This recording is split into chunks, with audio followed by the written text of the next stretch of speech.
Hello મિત્રો, શેરડીમાં નાસિક 301 જે આપણે આગલા વર્ષનું વાવેતર હતું ને એ એકવાર કટિંગ કરી અને આપણે કાઢી નાખેલું છે અને ત્યાર પછી ફરીથી એને પાણી આપી અને આપણે ચરા માટે તૈયાર કરતા હોઈએ છીએ.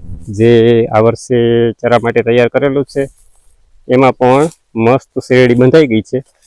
પણ તમારા બધાનો મેસેજ અને ફોન આવે છે કે વાવેતર માટે જોઈએ છે એમાંથી બિયારણ કાઢી આપો. તકલીફ એ નથી, તકલીફ એ જ છે કે આ વર્ષે હજી માણસો એટલા બધા છે નહીં અને અત્યારે એમાંથી કટિંગ કરતા હોઈએ ચરા માટે, એમાંથી તમને અલગથી શેરડી બિયારણ માટે આપી શકે. બાકી શેરડીનો સેમ કલર છે, જો બહુ મસ્ત કલર છે અને શેરડી પર સારી બંધાઈ ગઈ છે.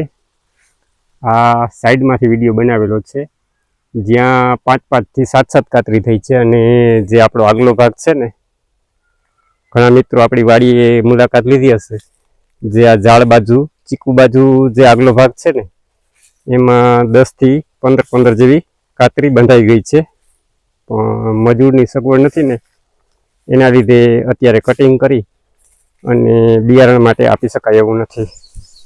બાકી કોઈને ચરા માટે જોતી હોય તો 100% સંપર્ક કરજો. એમાં આપણે કટિંગ કરી અને ભરી આપશું. જો આ સાઈડમાંથી આગળના ભાગમાં જેટલા આગળ જઈએ ને એમ શેરડી વધારે મોટી બંધાઈ ગઈ છે. જો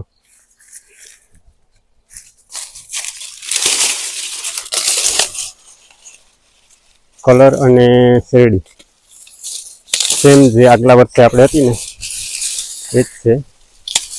પણ આને કાઢી નાખવાનું કારણ એક જ છે કે જે આપણે પહેલા વર્ષે જે ઉત્પાદન આવ્યું હોય ને એ ઉત્પાદન ના આવે, કેમ કે શેરડીની ક્વોલિટીમાં ફેર પડી જાય અને કાતરી જરાક ઝીણી થઈ જાય. એટલે આપણે એને શેરડી બીજી વખત વાવેતર વેચાણમાં નથી જવા દેતા, ડાયરેક્ટ ચરામાં જ જવા દઈએ.